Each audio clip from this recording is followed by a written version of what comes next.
Assalamualaikum warahmatullahi wabarakatuh. Yang terhormat dosen pengampu mata kuliah Manajemen Tata Niaga Pertanian yaitu Ibu Mutia Syafiratun SPM AG serta rekan-rekan yang saya hormati. Sebelumnya, perkenalkan saya Nazwa Putri Rahayu dengan NPM akhir 128 selaku moderator pada kesempatan presentasi kali ini. Bersama saya ada rekan-rekan saya yaitu Diva Cahaya Ramadhania dengan NPM akhir 024, ada Ana Yusnita dengan NPM akhir 077, dan ada Susi Amelia Putri dengan NPM akhir 095. Pada kesempatan ini kami akan memaparkan hasil wawancara yang telah kami lakukan terkait analisis pemasaran produk pertanian. Materi ini kami susun sebagai bagian dari tugas mata kuliah Manajemen Tata Niaga Pertanian. Kami berharap pemaparan ini dapat memberikan gambaran yang jelas mengenai strategi, tantangan, serta peluang dalam pemasaran produk pertanian berdasarkan hasil wawancara langsung dengan responden. Baik, selanjutnya langsung saja kepada pematerian. Nah, di sini kami memiliki 5 responden petani. Yang pertama itu ada Ibu Mama sebagai petani padi, yang kedua ada Ibu Jaah sebagai petani sayuran, yang ketiga ada Bapak Haji Asep sebagai petani melon, yang keempat ada Bapak Mama sebagai petani padi, dan kelima itu ada Bapak Haji Ara sebagai petani padi. Nah, yang pertama itu ada penjualan hasil panen. 3 petani memilih tengkulak, 1 petani memilih pasar langsung, dan 1 petani memilih distributor.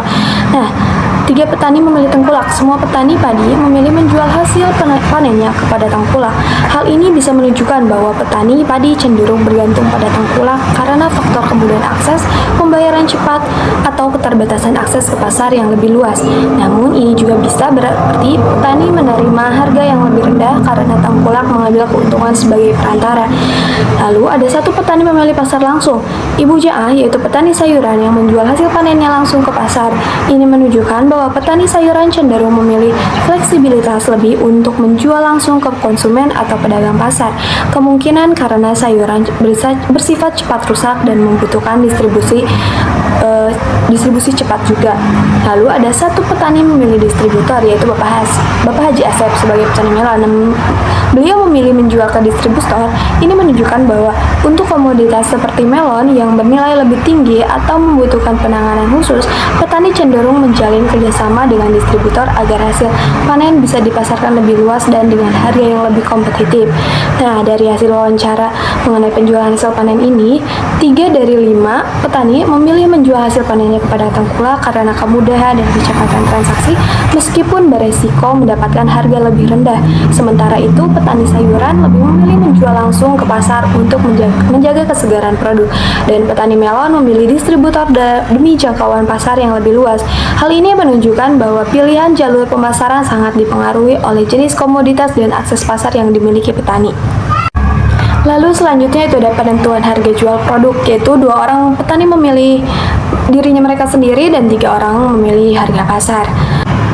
Nah, ada 2 petani yang memilih untuk menentukan harga jualnya itu oleh mereka sendiri, yaitu ada Ibu Mama sebagai petani padi dan Bapak Haji Asep sebagai petani melon.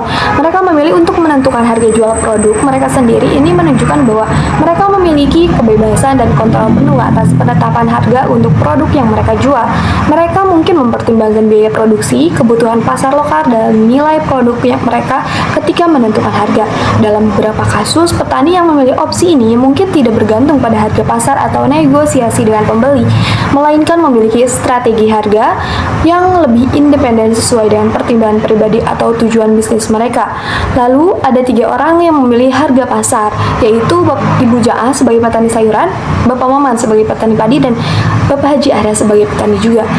Mereka lebih cenderung mengikuti harga pasar dalam menentukan harga jual produk mereka. Ini berarti mereka lebih bergantung pada fluktuasi harga yang terjadi di pasar, yang bisa dipengaruhi oleh banyak faktor seperti permintaan, pasokan, musim, atau harga yang ditetapkan oleh kompetitor.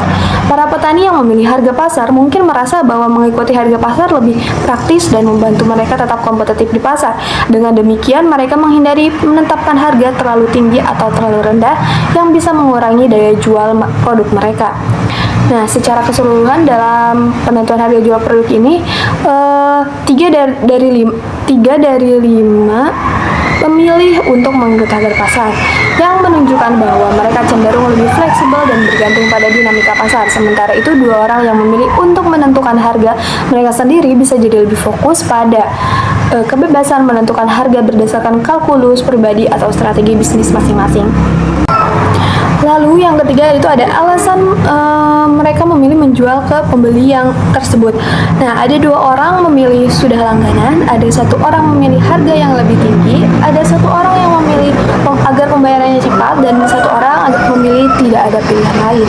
Nah, untuk kedua orang yang memilih sudah langganan yaitu Ibu Jaah petani sayuran dan Haji Asep petani melon memilih untuk menjual produk mereka kepada pembeli yang sudah menjadi langganan. Artinya mereka sudah memiliki hubungan yang stabil dan terjalin kepercayaan dengan pembeli tersebut.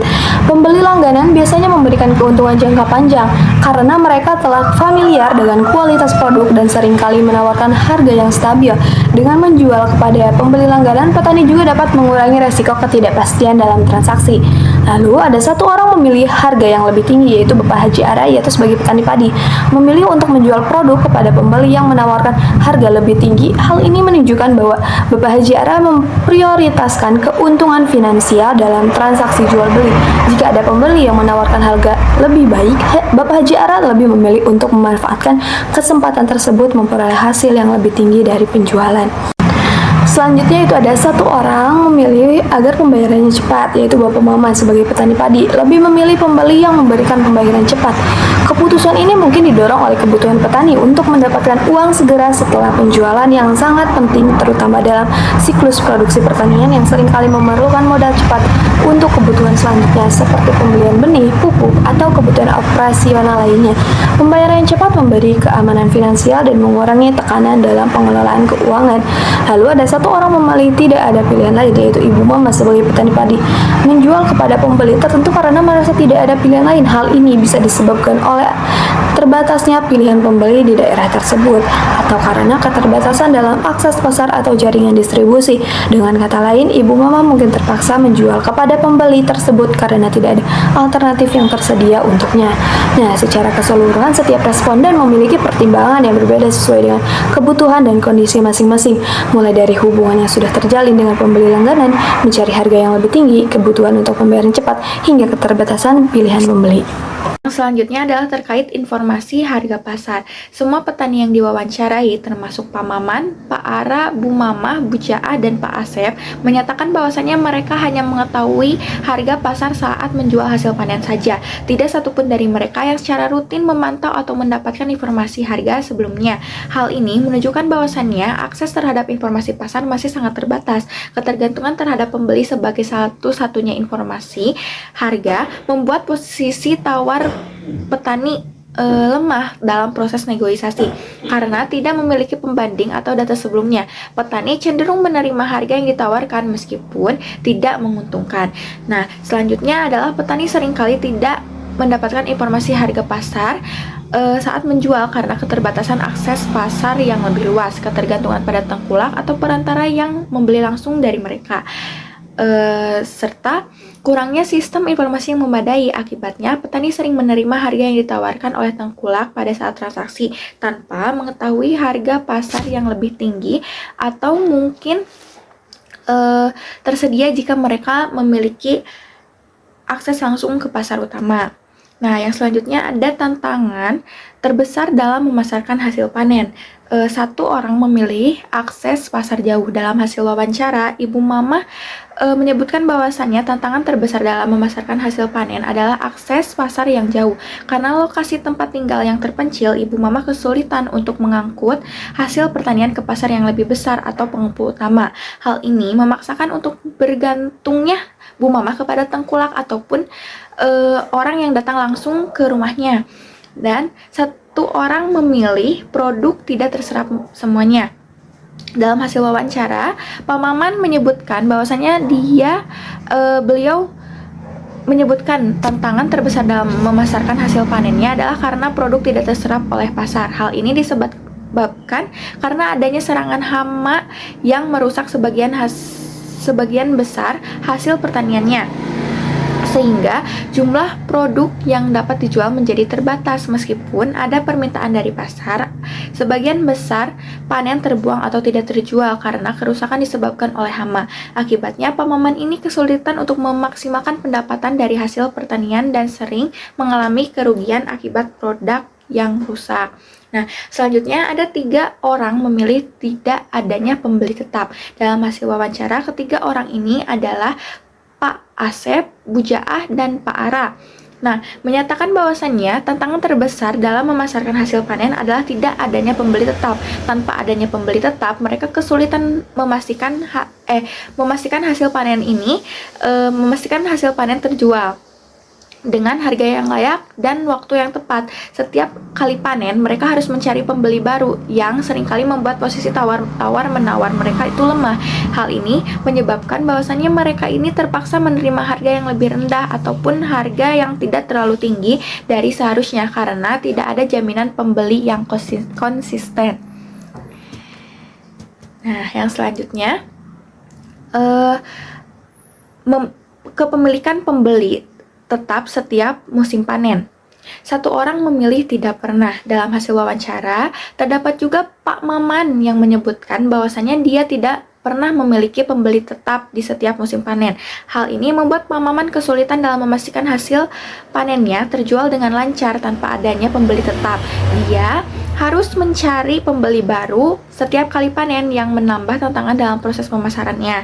Tidak kepastian ini menyebabkan Pak Maman seringkali merasa tertekan karena tidak tahu apakah hasil panen akan terserap oleh pasar atau tidak. Nah, yang selanjutnya, 4 orang memilih kadang-kadang. Dalam wawancara mengenai kepemilikan pembeli tetap setiap musim panen, terdapat 4 orang petani yang menyebutkan bahwa mereka kadang-kadang memiliki pembeli tetap. Keempat petani tersebut adalah Ibu Mama, Pak Asep, Ibu Jaah, dan Haji Ara. Meskipun mereka terkadang berhasil mendapatkan pembeli tetap, hal ini tidak terjadi secara konsisten di setiap musimnya. Jadi, pada beberapa musim mereka dapat menjalin hubungan secara stabil dengan pembeli tetap, namun pada setiap musim yang lainnya mereka akan kembali menghadapi kesulitan memastikan pembeli dan terpaksa mencari pembeli yang baru. Nah, kepastian ini akan menambah tantangan mereka dalam memasarkan hasil panen karena mereka tidak dapat mengandalkan pembeli yang sama setiap kali panen. Nah, yang selanjutnya adalah pihak yang biasanya mengatur hasil panen dan penjualan. Semuanya memilih saya sendiri. Dalam wawancara, 5 orang yang diwawancarai yaitu Ibu Mama, Pak Haji Asep, Ibu Jaah, Haji Ara, dan Pak Maman sepakat bahwasanya mereka sendiri yang mengatur waktu panen dan penjualan hasil pertanian. Hal ini menunjukkan bahwasanya petani tersebut memiliki kontrol penuh terhadap jadwal panen ataupun kapan hasil panen tersebut dijual. Meskipun demikian, keputusan ini sering kali dipengaruhi oleh faktor-faktor eksternal seperti cuaca, kondisi pasar, dan kebutuhan pribadi. Dan yang membuat mereka harus menyesuaikan jadwal panen ini adalah menyesuaikan dengan situasi yang ada. Mereka memilih untuk mengatur jadwalnya sendiri karena mereka lebih fleksibel dan bisa menyesuaikan dengan kondisi pribadi seperti itu. Nah, untuk permisalannya, pengaturan waktu panen dan penjualan pada komoditas padi, buah-buahan ataupun sayur-sayuran, misalnya pada petani padi, mereka itu mempertimbangkan musim hujan ataupun kemarau yang dapat mempengaruhi waktu panen. Selanjutnya, untuk para petani melon, mereka menunggu waktu yang tepat agar buah matang sempurna dan dapat dijual dengan harga terbaik. Dan untuk petani sayuran menyesuaikan waktu panen agar hasil tetap segar dan sesuai dengan permintaan pasar. Nah, selanjutnya akan dilanjutkan oleh rekan saya. Nah, selanjutnya mengenai pelatihan pemasaran. Dari kelima petani yang sudah kami wawancarai menyatakan belum pernah mendapatkan pelatihan pemasaran. Ini mencerminkan satu hal penting, yaitu adanya kekosongan intervensi dari pihak eksternal kayak pemerintah, LSM maupun swasta dalam meningkatkan kapasitas petani di sisi hilir pertanian, yaitu pemasaran itu sendiri. Hal ini berpotensi menyebabkan ketergantungan nih petani terhadap perantara, yaitu tengkulak, karena mereka tidak memiliki keterampilan ataupun jaringan pasar yang memadai untuk memasarkan hasil pertanian secara langsung. Terus petani padi seperti Pak Maman, Pak Ara, dan Bu Mama ini cenderung terjebak dalam sistem distribusi tradisional yang mapan namun eksploitatif. Tanpa pelatihan pemasaran, mereka tidak punya alternatif nih selain menjualnya ke tengkulak. Terus petani sayuran seperti Bu Jaah juga mengalami hal serupa, meski pasar sayuran kadang lebih terbuka seperti halnya dijual langsung ke pasar lokal, tetapi tetap saja perlu keterampilan negosiasi dan pengemasan yang belum mereka miliki.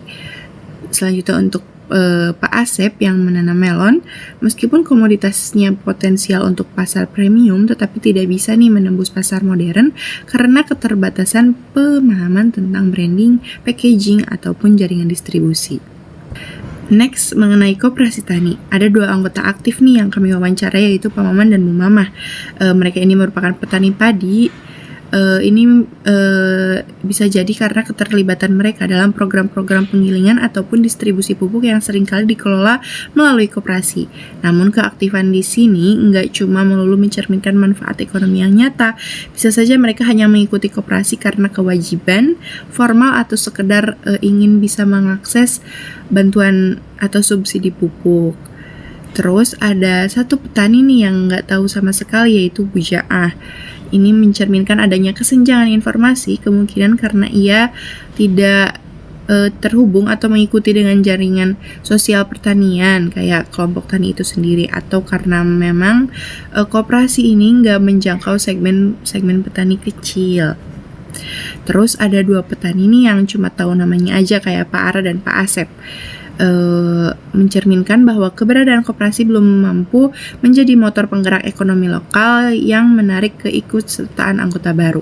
Bagi Pak Asep, petani melon yang berpotensi bermain di pasar retail atau modern, keterlibatan koperasi justru bisa membuka peluang besar jika koperasi memiliki orientasi komersial yang kuat. Namun belum ada insentif atau bukti manfaat langsung, keterlibatan masih rendah. Next, perihal paling menguntungkan dari hasil pertanian. Menurut Pak Maman, Pak Ara, dan Pak Asep nih memilih petani sebagai pihak yang paling diuntungkan. Bisa jadi sebagai bentuk optimisme atau ketidaktahuan terhadap margin keuntungan yang sebenarnya dinikmati oleh tengkulak dan pedagang besar. Namun menarik bahwa 2 dari 3 yang menjawab petani adalah mereka yang terlibat dalam koperasi. Bisa jadi keterlibatan ini memberi persepsi bahwa mereka mendapatkan nilai tambah walau kenyataannya tidak selalu begitu. Pak Asep mungkin merasa lebih diuntungkan karena melon termasuk komoditas bernilai tinggi jika berhasil dijual dengan baik. Namun jika dibandingkan dengan margin pengepul dan penjual eceran, petani tetap berada di posisi paling bawah. Sementara itu ada Bu Mamah dan Bu Jaah yang menjawab bahwa tengkulak yang paling untung. Nah, jawaban ini itu kayak terlihat realistis ya, terutama buat Bu Jaah sendiri merupakan petani sayur. Komoditas sayur cepat busuk dan harus segera dijual, jadi posisi tengkulak sangat dominan karena mereka datang menyelamatkan nih produk saat itu juga. Namun tentu saja dengan harga yang rendah. Meski sebagian petani merasa cukup dengan hasil yang diperoleh, terdapat kesadaran laten bahwa rantai distribusi tidak adil. Hal ini menjadi sinyal penting bahwa penguatan sistem distribusi berbasis petani. Next, tentang harapan terhadap sistem tata niaga nih. 4 dari petani ini memilih bantuan modal. Ini tuh bisa jadi menggambarkan kondisi di mana petani kecil yang terjebak dalam persoalan permodalan. Next, perihal harapan terhadap sistem tata niaga nih. Ada 4 petani yang memilih bantuan modal Next, perihal harapan terhadap sistem tata niaga. Ada 4 petani yang memilih bantuan modal. Ini menggambarkan kondisi klasik petani kecil yang terjebak dalam persoalan permodalan musiman. Butuh uang tunai untuk tanam, biaya operasionalnya ataupun panen, tetapi tidak punya akses ke lembaga keuangan yang adil, maka bantuan modal menjadi harapan utama. Ini juga menunjukkan bahwa mereka masih melihat produksi sebagai permasalahan utama, bukan cuma distribusi. Bisa jadi karena pengalaman mereka selama ini membentuk pemikiran bahwa modal tanam adalah hambatan terbesar yang harus diatasi terlebih dahulu, bukan soal mencari pasar. Di sisi lain nih ada Pak Asep yang satu-satunya menjawab akses langsung ke pasar. Hal ini logis ya karena komoditas melon yang ia tanam memiliki peluang untuk masuk pasar modern seperti supermarket, hotel, atau restoran. Pak Asep tampaknya menyadari bahwa nilai jual produk akan jauh lebih tinggi jika ia memotong rantai distribusi dan menjual langsung. Ini menunjukkan bahwa Pak Asep memiliki pemikiran lebih maju terkait model agribisnis. Terima kasih. Oke, yang selanjutnya yaitu ada teknologi pemasaran, di mana dari kelima petani yang sudah kita wawancarai, terdapat 3 petani yang tidak menggunakan teknologi seperti HP dalam melakukan pemasarannya. Setelah ditelaah lebih lanjut, adapun penyebab mereka tidak menggunakan HP sebagai media pemasaran. Untuk yang pertama, karena mereka sudah ketergantungan terhadap tengkulak. Mereka sudah ketergantungan terhadap tengkulak dan jalur distribusi tradisional, sehingga banyak petani sudah terbiasa untuk menjual hasil panen mereka kepada tengkulak atau pedagang lokal meskipun dengan harga yang rendah, tetapi mereka menganggap bahwasanya proses yang dilalui melalui tengkulak itu jauh lebih cepat dan jauh lebih mudah, sehingga uang yang didapatkan jauh lebih cepat juga. Kemudian alasan yang kedua yaitu kurangnya pengetahuan akan penggunaan teknologi karena keterbatasan usia dan pendidikan. Seperti yang kita ketahui ya, petani di Indonesia itu cenderung sudah memiliki usia di atas 50 tahun, jadi sudah tidak memungkinkan bagi mereka untuk mengerti dan memahami bagaimana sih cara menjual produk hasil pertanian di platform digital. Nah, banyak petani juga belum terbiasa menggunakan teknologi seperti internet, media sosial, atau aplikasi pemasaran karena kurangnya pelatihan atau pendidikan digital. Dan ada pun juga petani-petani yang memang tinggal di wilayah-wilayah dengan infrastruktur yang minim seperti jaringan internet, sinyal seluler, dan perangkat elektronik yang masih terbatas ya dengan usia di atas 50 tahun tersebut. Kemudian selanjutnya enggan mencoba hal baru karena takut akan risiko. Mengapa demikian? Karena banyak sekali petani yang memang kurang percaya terhadap teknologi. Ada petani yang skeptis terhadap manfaat teknologi pemasaran atau khawatir akan terjadinya penipuan dan kerugian jika mereka menjual di platform digital. Jadi mereka mah ya pasti-pasti aja dijual aja ke tengkulak seperti itu.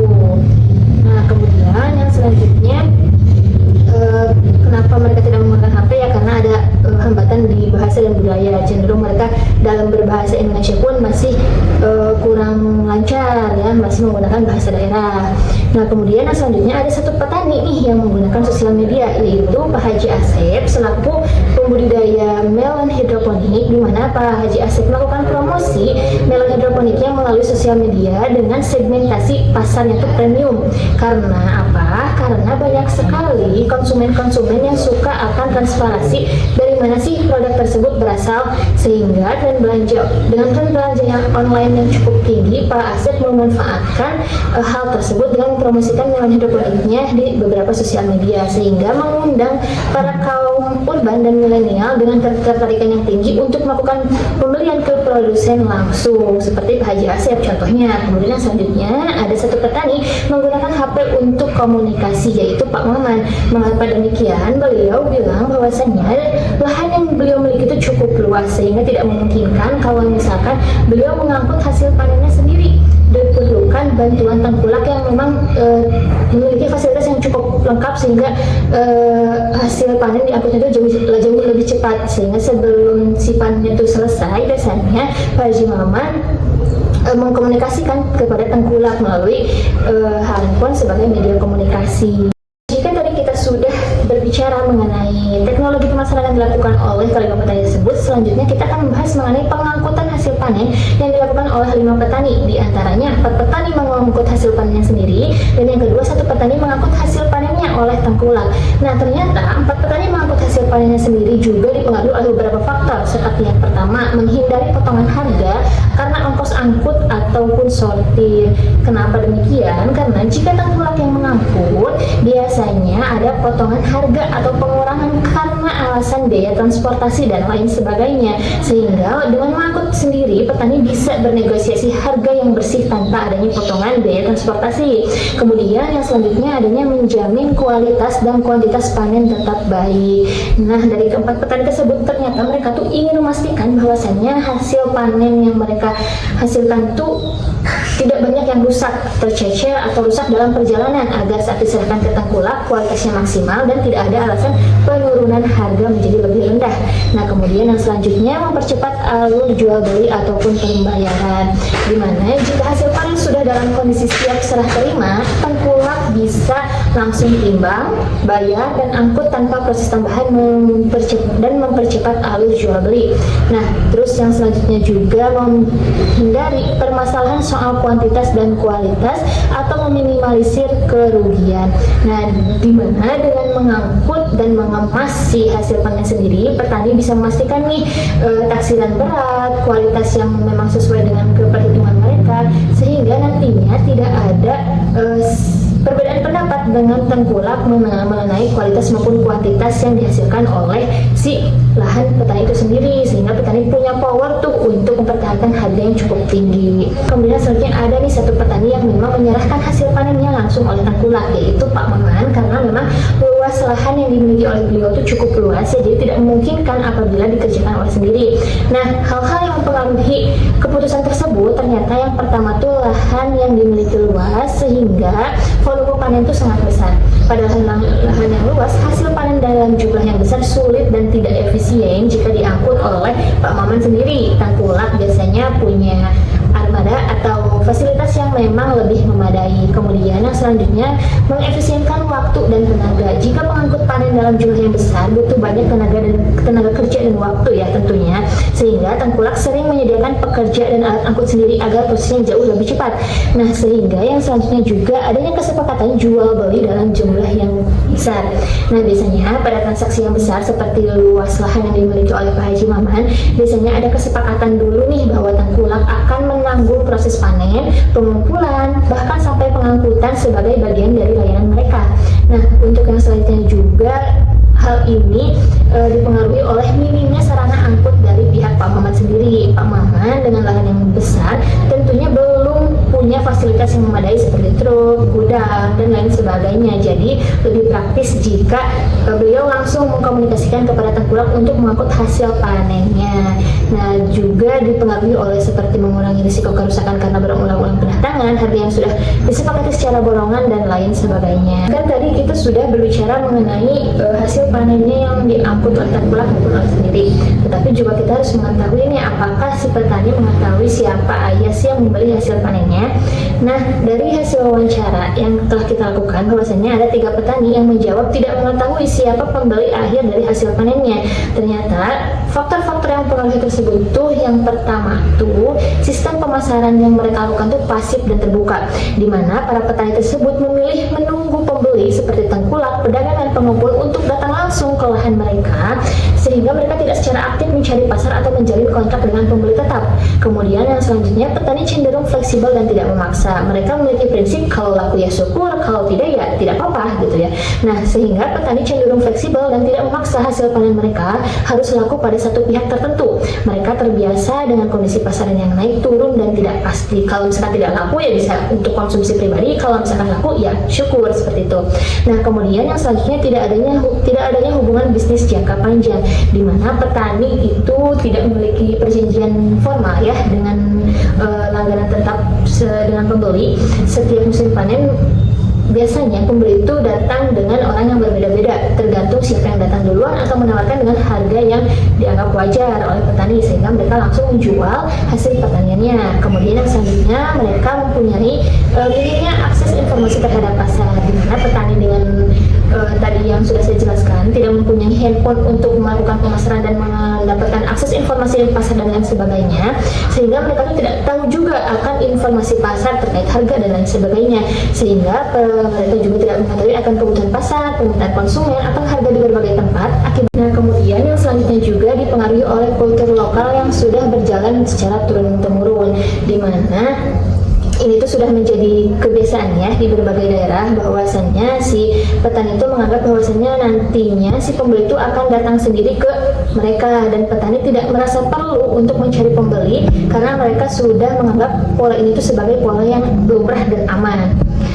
Kemudian yang selanjutnya ada juga satu petani yang menjawab sudah kenal sejak lama dengan pembelinya, karena tadi ya sudah saya jelaskan bahwasannya Pak Maman kalau misalkan mau mengangkut hasil panennya langsung mengkomunikasikan dengan tengkulak langganannya, sehingga beliau juga sudah tahu siapa sih yang menjadi pembeli tetapnya, karena jika panen sedang dilakukan beliau akan berkomunikasi dengan tengkulak langganan untuk mengangkut hasil panennya. Sedangkan pada petani budidaya melon yaitu Pak Haji Asep, beliau kurang mengetahui siapa saja pembeli tetapnya, tetapi beliau secara konsisten terus memasarkan hasil pertaniannya melalui platform digital seperti Facebook, Instagram, dan sebagainya.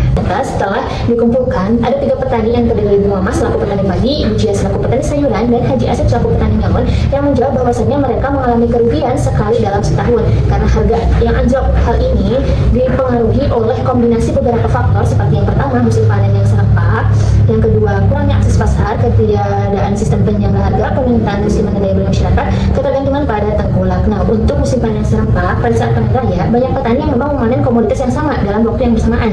Akibatnya pasokan melon, sayuran hortikultura ataupun padi yang akan melimpah di pasar. Ketika pasokan jauh lebih besar dari permintaan, harga otomatis akan jatuh. Kemudian yang kedua, kurangnya akses pasar dan distribusi. Banyak petani yang belum punya akses yang baik ke pasar yang lebih luas atau mekanisme distribusi yang efisien, sehingga kalau hasil panennya hanya bisa dijual di pasar lokal, kelebihan pasokan makin memperparah jatuhnya harga. Pak Maman dengan lokasi yang lahan yang cukup berdekatan, ternyata mereka pernah mengalami kerugian 2-3 kali dalam setahun. Ternyata hal tersebut dipengaruhi oleh faktor lingkungan ya, dan faktor lain sebagainya. Seperti faktor lingkungan tuh adanya serangan hama dan penyakit secara bersamaan, sehingga menurunkan hasil produksinya dan menurunkan jumlah harga yang ditawarkan juga oleh tengkulak terhadap kualitas hasil panen mereka, sehingga ketika harga anjlok terjadi saat panen raya atau permintaan turun, pendapatan mereka pun jauh lebih rendah meskipun produksinya masih tetap ada. Nah, untuk yang selanjutnya juga adanya hama dan cuaca ekstrim, kekeringan dan hujan yang memang tidak menentu bisa merusak tanaman sehingga produksi menurun, kualitas juga menurun, dan harga yang didapatkan juga jauh lebih rendah, sehingga bisa mempengaruhi terhadap kerugian yang mereka dapatkan.